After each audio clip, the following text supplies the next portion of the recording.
So we're just taking some watermelon seeds and we're putting them into some mini greenhouse cells. We're going to cover them as soon as I put them in, and I'm just putting about 2 or 3 just to make sure that some will sprout. Okay. It depends on the seed. So some seeds like beans will sprout in about maybe 5 days, 5 to 7 days. Other things take about 2 weeks. Some things take about 90 days.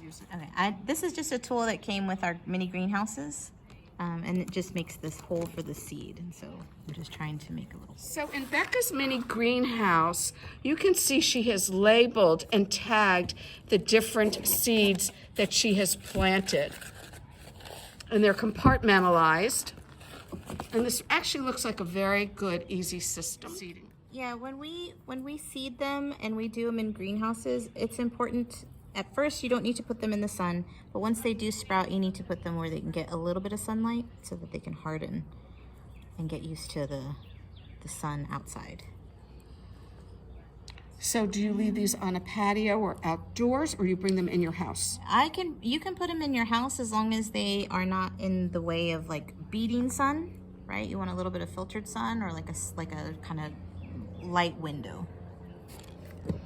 And how often do you water, or is it self-watering?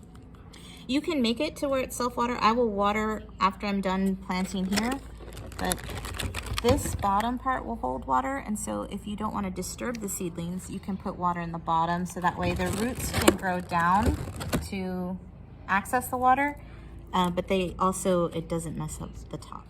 This is just soil. This is a mushroom compost, but also a clay mix from Tecolote. So we're just going to cover this with some loose dirt, making sure that they're nice and covered. All right, and then we're going to water it. All right, so we're going to water, and so this is the first time you do it, you can water like this. Just very gently, making sure everything is moist. The second time that you do it, if you don't want to disturb the seedlings, you can just pour water in the bottom. So that way the roots will go down into the bottom space to get water. And so it'll bring the roots down, but it also won't disturb the seedlings. Okay, we're gonna put our venta hood closed so that it can keep all the moisture to sprout. And then we're just gonna put that on top. That's it. Okay. You can leave this in a sunny window. It doesn't need any sun until you see sprouts. And then you can start to move it outside for a couple hours a day. And when do you adjust the vents? And so if you can't see, like if there's all this like condensation on the roof, then you can open it a little bit to give it some airflow. All right, putting the lid on. There we go. And then these are just little vent holes. So if it gets too hot or moist in there, you can open them, let some of that moisture out, and then close them back up.